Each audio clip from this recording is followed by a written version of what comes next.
한 장 더 넘겨보실래요? 많이 보신 분이죠. 오늘 이분이 설교하셔야 되거든요.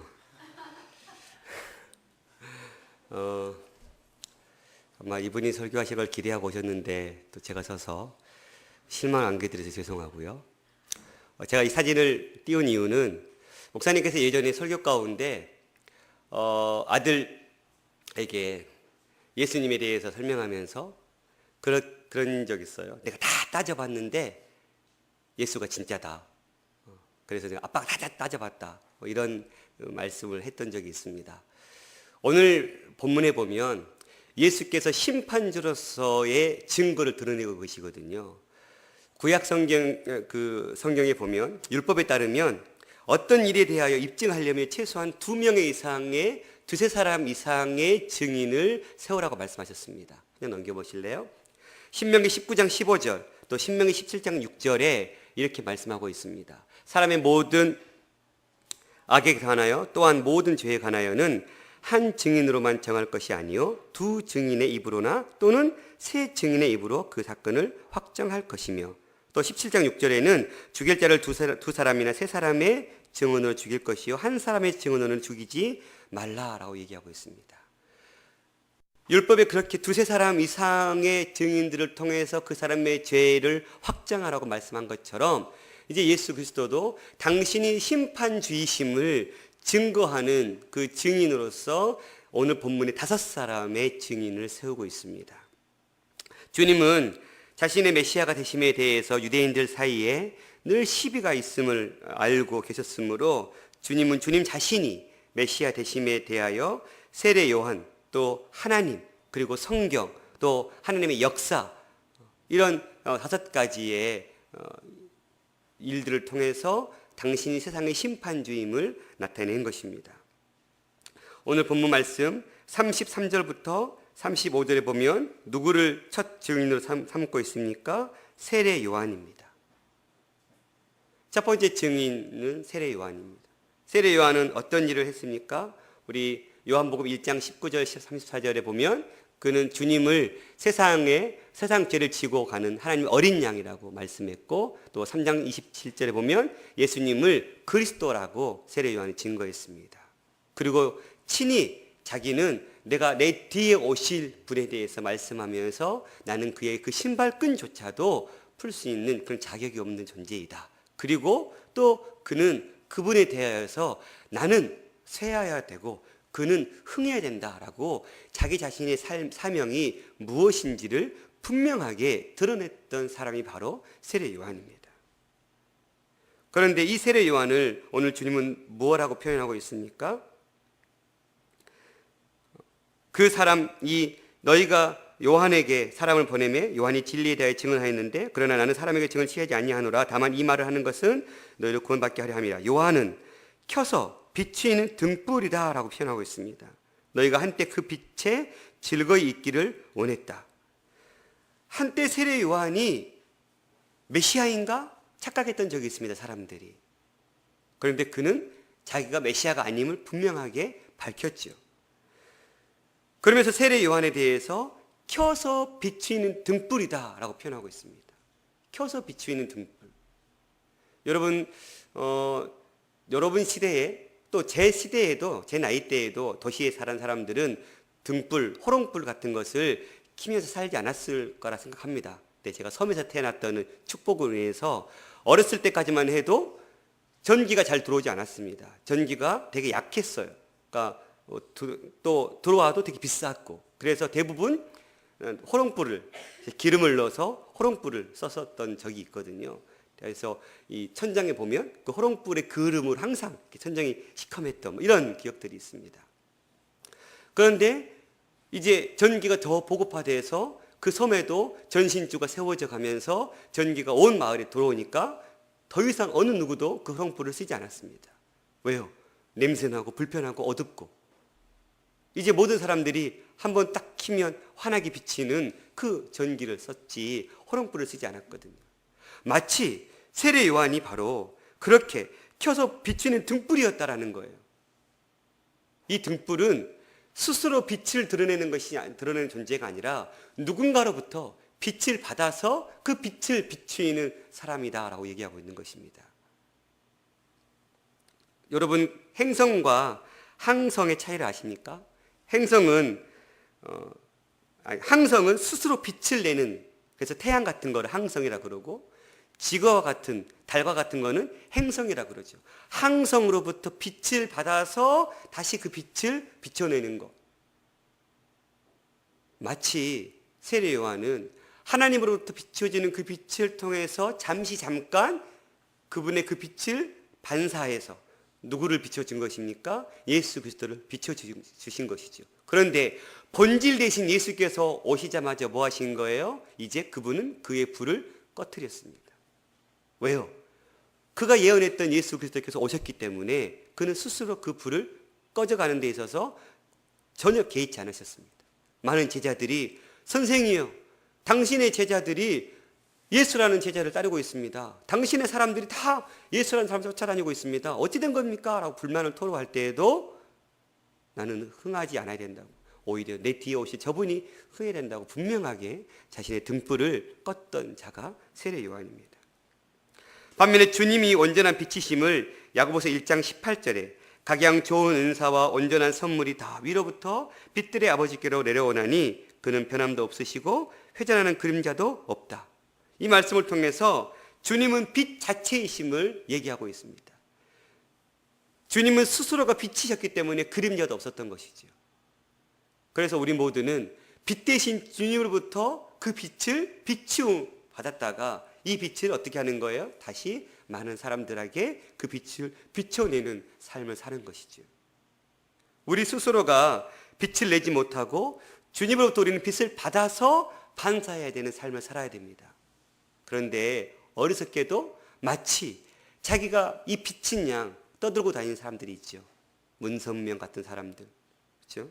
이만희 같은 사람들, 정명석 같은 사람들은 스스로가 빛이라고 얘기하고 있지만, 그러나 정말 빛 대신 주께서 이 땅에 오셨을 때 그들이 주님 앞에서 뭐라고 얘기할지 참 궁금합니다. 여러분, 우리는 주의 빛을 받아서 그 빛을 비추는 반사반과 같은 사람들입니다. 누구를 향해서요? 이 예수 그리스도의 빛을 보지 못한 사람들을 향해서 진짜 빛이 있다, 그러니 그 빛을 봐라라고 우리는 우리의 삶을 통해서 그 빛을 드러내야 되는 줄 믿습니다. 우리는 주님으로부터 이 빛을 받아서 세상을 밝히는 빛이 되어야 됩니다. 그리고 그 세상을 밝히는 빛은 산 위에 숨기지 못할 동네처럼 높이 그 빛을 비춰야 하죠. 왜 산 위에 숨기지 못할 동네입니까? 우리나라처럼 유대인의 산은 숲이 우거진, 나무가 우거진 산이 아니죠. 아주 민둥산입니다. 돌산입니다. 그래서 또 유대는 높은 산 위에, 돌산 위에 도시를 형성했습니다. 외적의 침입으로부터 방어를 수월하게 하기 위해서요. 그러다 보니까 성지순례 가면 항상 밤에 산 능선 따라 빛이 이렇게 비춰져 있다는 거예요. 왜요? 거기 다 집들이니까. 마치 그런 거예요. 너희 집을 불 켜놓으면 산 밑에 있는 사람도 그 너희 집의 빛을 보는 것처럼 너희들이 그렇게 빛을 비춰내야 된다. 너희들의 빛을 꺼트리면 안 된다. 왜요? 너희들에게 지금 계속 하나님께서 그 빛을 비출 수 있도록 은혜를 공급하시는데, 그 공급하신 은혜를 혼자 다 받아먹고 빛을 가리워버리면 하나님께서 공급해 주시는 그 은혜가 아무 소용이 없어 버리는 것이죠. 때문에 우리는 이 빛을 받아서 세례 요한과 같이 예수 그리스도가 참 구주임을 이 온 열방에 선포하는 삶을 살아야 할 줄 믿습니다. 두 번째는 37절 말씀입니다. 또한 나를 보내신 아버지께서 친히 나를 위하여 증언하셨느니라. 너희는 아무 때에도 그 음성을 듣지 못하였고 그 형상을 보지 못했다. 죄송합니다. 36절 안 맞네요. 36절에는 뭘 얘기하고 있습니까? 예수 그리스도의 역사. 어떤 역사예요? 하나님의 아들이심을 나타내는 수많은 그 표적은 분명하게 당신이 하나님의 아들이심을 나타내게 했던 기적들입니다. 우리가 수많은 성경의 기적들을 통해서 예수께서 행하셨던 것을 봤습니다. 우리는 지난주에도 38년 된 병자, 고치셨던 사건도 우리는 보았습니다. 그처럼 주님은 수많은 기적을 통해서 당신이 사람으로서는 이 일을 할 수 없음을, 왜 이 일을 할 수 있었냐면 바로 내가 하나님의 아들이고 내가 하나님이기 때문에 이것이 가능함을 주님은 스스로의 사역을 통해서 드러내셨다는 사실입니다. 37절, 또한 나를 보내신 아버지께서 친히 나를 위하여 증언하셨다.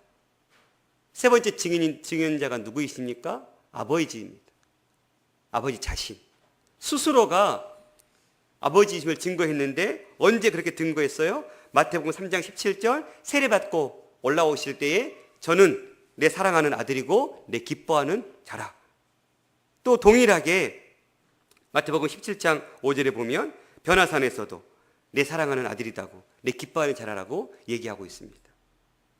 또한 요한복음 12장 28절에도 십자가 사건을 놓고 아버지께 영광을 돌리게 해달라고 기도할 때 하늘에서 소리가 나서 이르되 내가 이미 영광스럽게 하였고 또다시 영광스럽게 하리라 하면서 말씀하십니다. 주님의 사역에 대해서 하나님께서 스스로가 당신이 보내신 아들 예수가 자기가 가장 기뻐하는 아들이고 자기가 가장 그를 통해서 하나님의 일들을 하고 있음을, 그가 바로 메시아임을 하나님께서 증명해 내셨던 것이죠. 성경 전체의 주인공 한 명만 선택하라면 당연히 예수 그리스도입니다.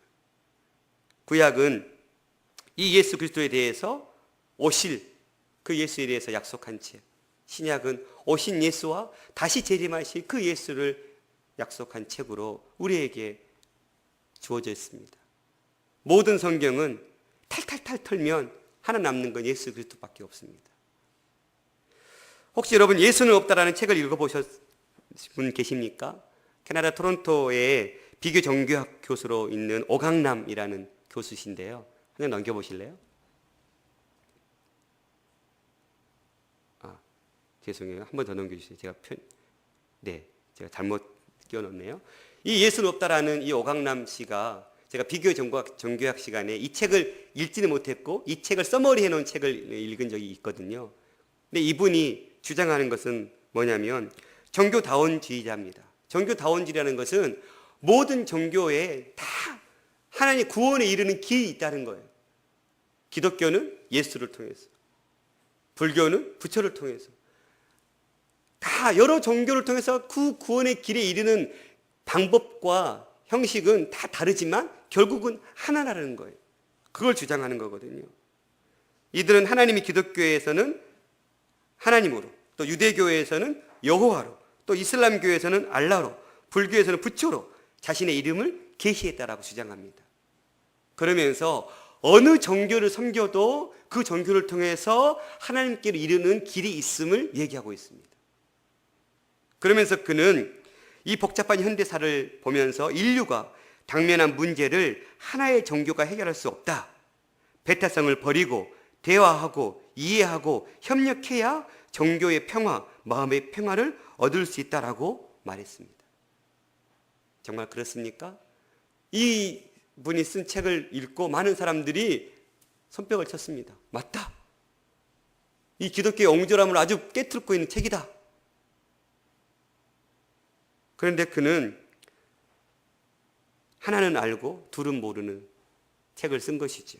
우리가 어떤 사람을 믿는다고 할 때는 그 사람이 얘기한 말까지도 우리는 믿는다고 얘기하죠. 그 사람을 믿는데 그 사람이 말한 말은 안 믿는다면 결국은 그것은 그 사람을 안 믿는다는 거거든요. 우리가 다시 말해서 예수라는 한 인물을 참 하나님, 참 구세주, 참 선지자라고 우리가 믿는다면 그분이 하신 모든 말씀이 사실이고 진리임을 믿는 것입니다. 그렇다면 그분께서 자신의 입으로 직접 말씀하시고 그분의 제자들을 통해서 증거하신 모든 그분의 가르침은 결국은 진실이고 참인 것이라는 말입니다.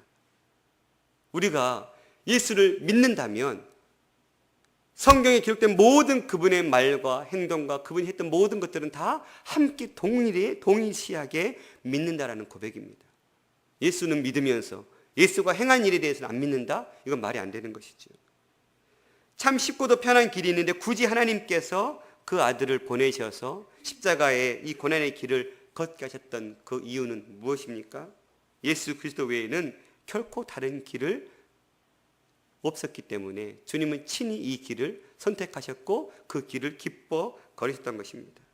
만약 예수 그리스도 외에도 다른 종교에도 구원의 길을 하나님께서 열어놓으셨다면 결국 우리는 하나님으로부터 어마어마한 농락을 당한 것입니다. 그리고 예수님 때문에, 그 복음 때문에 생명을 바쳐서 헌신했던 사람들은 다 어마어마한 배신을 느껴야 합니다. 하나님의 장난에 놀아나는 것밖에 되지 않습니다.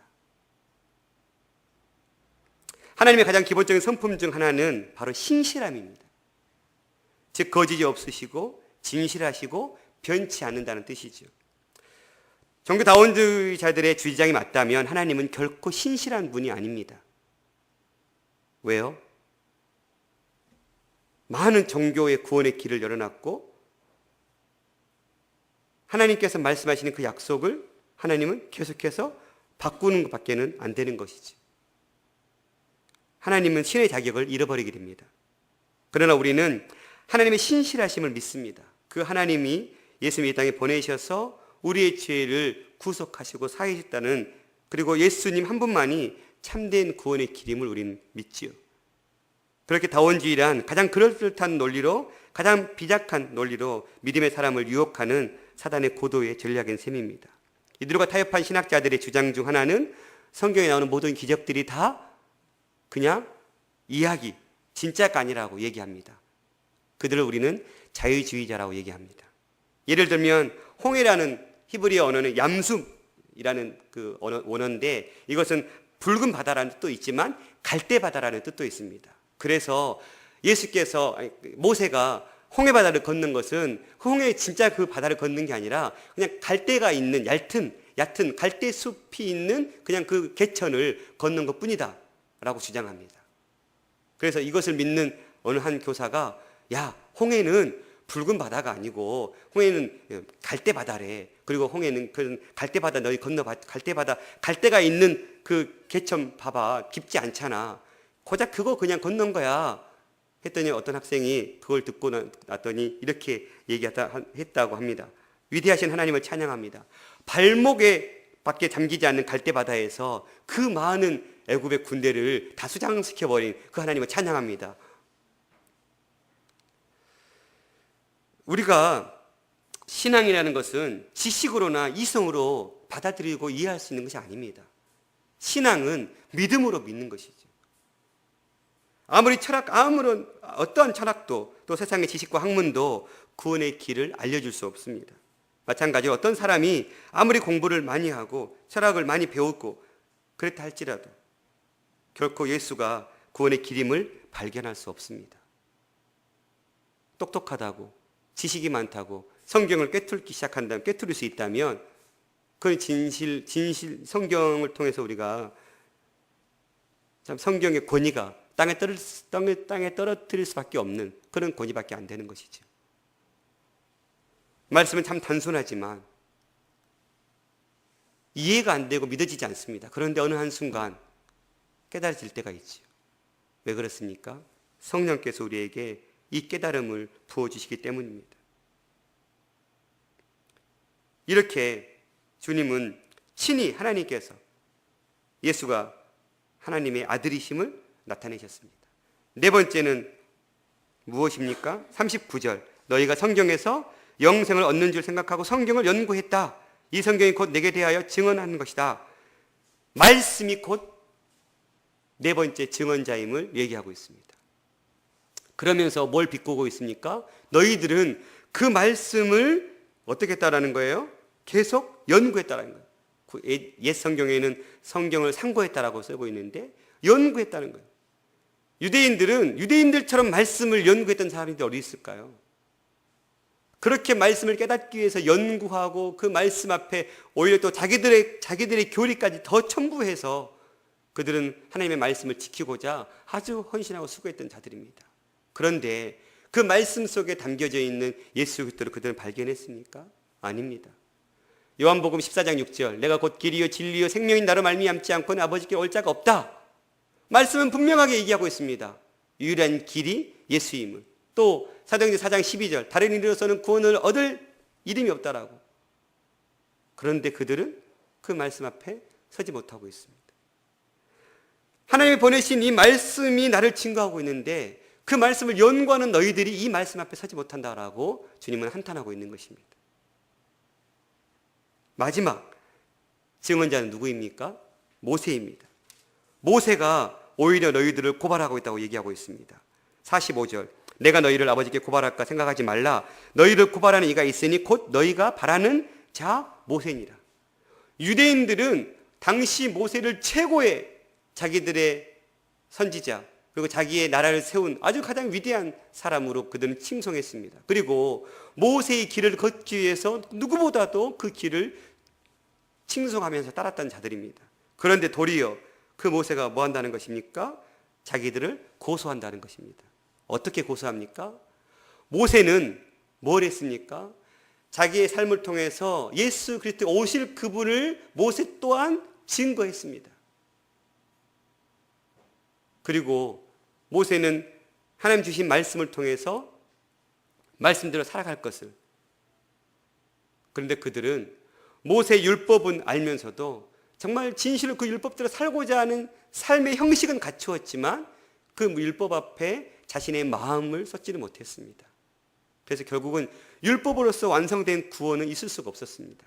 그러니 오히려 모세 율법이 그들을 고발하는 경우가 되어버린 것이죠. 뿐만 아니라 모세가 구약 성경에 예언했던 창세기 3장 15절은 우리가 원시복음이라고 얘기하는데 여자의 후손, 너와 내가 너로 여자와 원수가 되게 하고 너의 후손도 여자의 후손과 원수가 되게 하리니 여자의 후손은 내 머리를 상하게 할 것이고 너는 그의 발꿈치를 상하게 할 것이다. 이것은 바로 여자의 후손 누구를 얘기합니까? 예수 그리스도를 얘기합니다. 모세도 예수 그리스도의 오심을 증언했습니다. 그뿐입니까? 민수기 21장 9절 모세가 놋뱀을 만들어 장대 위에 다니 뱀을 물린 자가 놋뱀을 쳐다본 즉 모두 살리라. 놋뱀이 누구입니까? 예수 그리스도입니다. 24장 17절 내가 그를 보아도 이때의 일이 아니며 내가 그를 바라보아도 가까운 일이 아니로다. 한 별이 야곱에게서 나오며 한 규가 이스라엘에게서 일어나서 모압을 이쪽에서 저쪽까지 쳐서 무찌르고 또 셋의 자식들을 다 멸하리로다. 그 한 규, 그 한 자식은 누구입니까? 예수 그리스도입니다. 신명기 18장 내 하나님 여호와께서 너희 가운데 내 형제 중에서 너를 위하여 나와 같은 선지자 하나를 일으키시리니 너희는 그의 말을 들어라. 그 한 선지자는 바로 예수 그리스도이십니다. 누가복음에도 동일하게 또 이르시되 내가 너희와 함께 있을 때에 너희가 말한 바 곧 모세의 율법과 선지자의 글과 시편의 나를 가리켜 기록된 모든 것이 이루어져야 하리라 한 말을 너희가 알지 못하느냐 하고 그 바닷가에서 구운 고기 잡수시면서 제자들에게 부활한 주님께서 말씀하신 내용입니다. 모세의 글에서 나를 증거했었다. 이미 내가 올 것을 너희가 깨닫지 못하느냐? 사랑하는 청년 여러분, 세상은 구원의 길이 너무너무 많다라고 얘기하고 있고 예수가 참 길이 아니라고 얘기하고 있고 기독교가 오만하고 편견에 휩싸였다라고 얘기하고 있습니다. 그러나 성경은 우리에게 얘기하는 것이 무엇입니까? 그 길 외에는 다른 길이 없음을 분명하게 이야기하고 있습니다. 그리고 주님은 스스로 이 5 상황을 통해서 당신이 하나님의 아들이시고 참 구세주이심을 증언해내고 있습니다.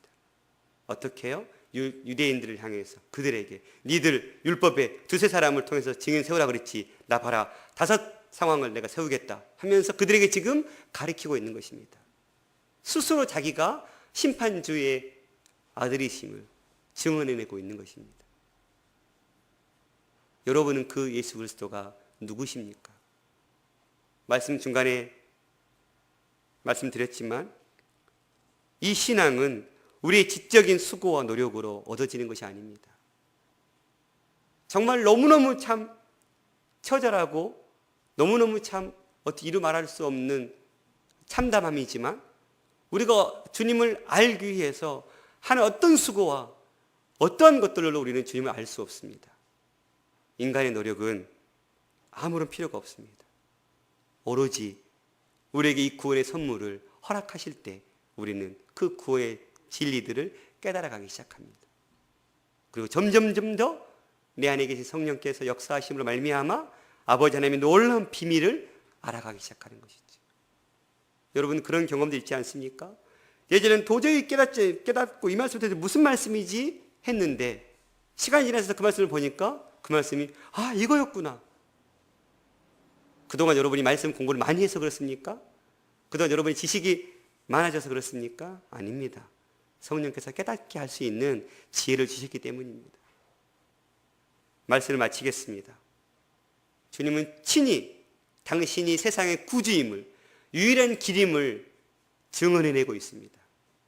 그 주님께서 친히 지금도 살아 역사하셔서 우리 삶 가운데 거하시고 우리가 그분의 빛을 비춤받아서 세상에 나가서 그분이 세상의 유일한 길임을 말씀하고 드러내기를 원하신 줄 믿습니다. 그런데 그렇게 그 빛을 드러내기 위해서는 내가 그분으로부터 그 빛의 은혜들을 공급받아야 합니다. 공급받지 아니하고 내 안에서 빛을 생산해낼 수는 없습니다. 그러면 어떻게 해야 할까요? 우리가 할 수 있는 것은 그분께 우리 믿음의 눈을 열어달라고 기도하는 것밖에 없는 것 같습니다. 이게 저의 참담함입니다. 아무리 내가 스스로 눈을 열고 주님을 영접하고 믿고 제 말씀을 깨달으려 해도 그건 헛된 수고일 수밖에 없습니다. 주님께서 우리의 영안을 열어주실 때에 우리는 그 말씀의 오묘함을 깨닫게 되고 그 2000년 전에 나를 위해 십자가를 달려 죽으셨다는 그 말씀이 머리로서가 아니라 내 가슴 속에서 꿈틀거리기 시작할 줄 믿습니다. 사랑하는 청년 여러분, 오늘 이 말씀을 통해서 여러분 스스로가 머리뿐만 아니라 여러분의 가슴까지 그 예수 그리스도가 여러분의 삶의 주인이라고 고백하시는 분들은 여러분의 삶 가운데 여러분의 주님께서 주신 그 빛을 더 밝게 비춰내십시오. 그래서 믿지 않은 많은 사람들이 여러분의 행동과 여러분의 언어와 여러분의 섬김과 여러분의 사랑을 통해서 하나님을 보게 해 주십시오. 또 아직 머리로서는 그게 이해가 되는데 그것이 내 가슴으로는 내려와지 않았다라고 생각되신 분들이 있다면 구하십시오. 하나님, 내가 주를 볼 수 있는 영안을 열어 주옵소서. 말씀이 오묘한 진리를 깨달을 수 있는 그 믿음을 나에게 부어 주옵소서. 성령이여 아버지 하나님을 보게 하여 주옵소서. 구하는 것 외에 길이 없습니다. 그런 심정으로 우리가 말씀을 공부하고 그런 심정으로 설교를 듣고 그런 심정으로 하나님의 말씀을 공부하는 일에 힘을 써야지 그저 이것을 세상 공부하듯이 달달달 외우거나 읽거나 요점 정리하듯이 하면 깨달아지겠지. 말씀은 그렇게 깨달아질 수 있는 것이 아닙니다. 오늘 저와 여러분의 삶 가운데 이 예수 그리스도가 영원한 심판주이심을 우리가 분명하게 믿고 그 심판주 되신 예수 그리스도의 그 빛을 우리의 삶을 통해서 드러냄으로 인하여서 많은 사람들이 이 예수의 길 앞에 참된 길 앞에 돌아오게 하는 일에 쓰임받는 인생들이 되었으면 좋겠습니다.